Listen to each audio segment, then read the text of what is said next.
Hello. I'd like you to meet Ray. Ray recently got out of prison and is on parole, which means he'll be serving the remaining portion of his sentence in his community. It's kind of like being in limbo.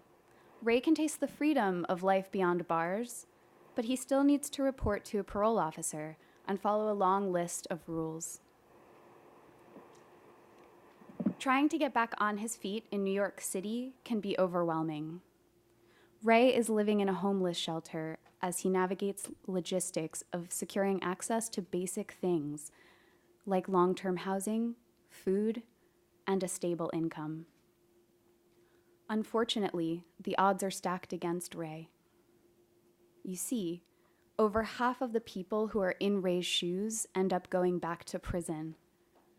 This is completely unsustainable, especially given that our country has the largest prison population in the world.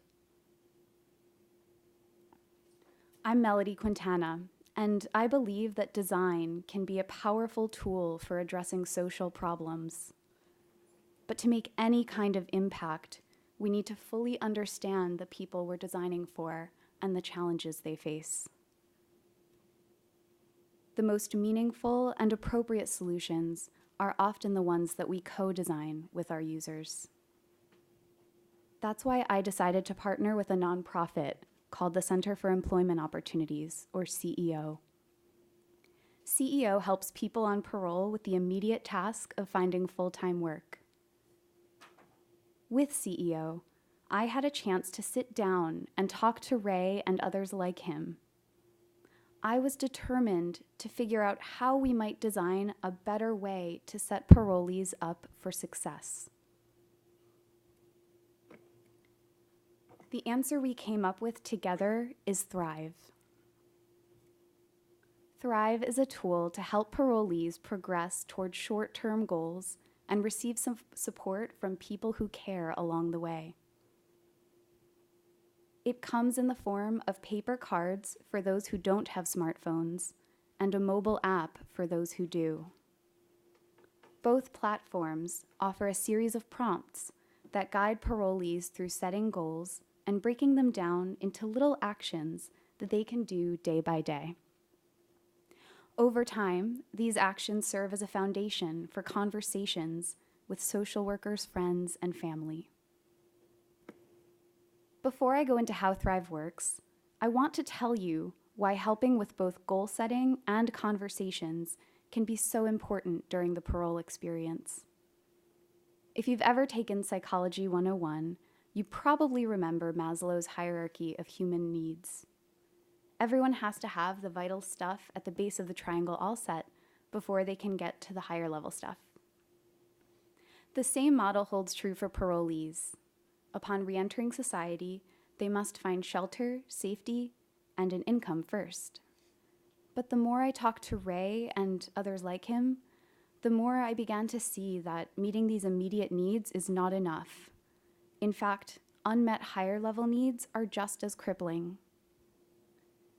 In many of the people I spoke with, it was clear that the stigma around having a criminal record was taking a toll on their self-image and casting doubt on their belief in their own abilities. These mental barriers have a direct impact on the performance at job interviews and other opportunities to succeed. It was also clear that living under so much supervision and having to deal with everything from curfews to unannounced home visits to not having a vote in elections caused some people to feel aimless, unmotivated, and unfulfilled. Because no one can feel really in control over their lives when they barely have a voice in them. Parolees lack agency or the confidence and autonomy to self-start. But if we can help them create their own agency in the present, we might also help them build a clear sense of purpose for the future. That's where goal setting comes in. Thrive's daily prompts offer enough guidance to help parolees follow their goals without being overly prescriptive. To make sure the content was relevant as possible, It was developed jointly with CEO participants. They expressed their interests and priorities through various card sorting exercises, which were then translated into actionable goals. The result is that whether a parolee is using the physical cards or the mobile app, goals are relevant and accessible. In the mobile app, colorful labels indicate goal categories, and dots mark the number of tasks you've completed for each goal. When taking a closer look at a goal, the screen interface isn't very different than the physical cards. You can swipe next to see what's next on track, but you need to finish the current challenge in order to unlock the next one. Step by step, the app walks you through a task. Rather than tracking progress in a conventional list, it prompts users to take a snapshot of one thing they did to get closer to their goal. Literacy rates are weaker among this group, and photography is a medium through which CEO participants feel comfortable expressing themselves. In fact, most of them I spoke with talked about how much they love using Instagram. Over time, parolees can visualize their progress as a photojournal emerges. It's action-oriented, lightweight, and doesn't require too much from someone who's already burdened with a lot of stress. As important as agency is, it needs to be coupled with the right amount of emotional support. That's why Thrive also has features to enhance the relationships between parolees and the people who support them. For parolees using the physical cards, the Thrive kit comes with a disposable camera so they can print and share photos with their social workers in person. These social workers can be swamped with caseloads of 200 people at a time, so the photos offer a quick way to enhance the conversation and gain a deeper insight into a whole parolee's life context. In the app, a parolee's photos are visible to him and a group of trusted supporters that he chooses to share them with. Beyond social workers, a parolee can loop in family members and friends, and they can all share feedback and exchange messages to encourage him along. Now, when it comes to getting support, it's nice to have people who believe in you, but sometimes there's no substitute for interacting with people who are in the same boat as you.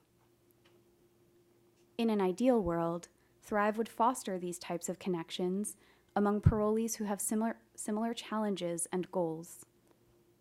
But in the real world, people on parole are legally restricted from communicating with others who have criminal records. This is unfortunate, but the fact that parolees aren't allowed to connect directly doesn't necessarily mean they can't learn from each other. The Thrive app surfaces a curated video feed of stories from parolees with advice to share. This was inspired by a University of Texas study revealing that watching peer role model videos improved the success rate of low-income college students. Here's how Joe used this feature. First and foremost, be patient. It's not going to happen overnight, but be patient and they will work with you towards your goal. I recently had a chance to demo Thrive to some CEO participants, and here's what Michael said. The app would help a person think about their future and do something meaningful, to find a sense of purpose. I think it would help not only our population, but others. Thrive is designed for people on parole, but I think we can all relate to living with hardship. During these moments, sometimes all we need are some small wins to regain our confidence and nudge us along. Thrive can bring out those small wins and help people who want to turn their lives around become the authors of their own success. Thank you.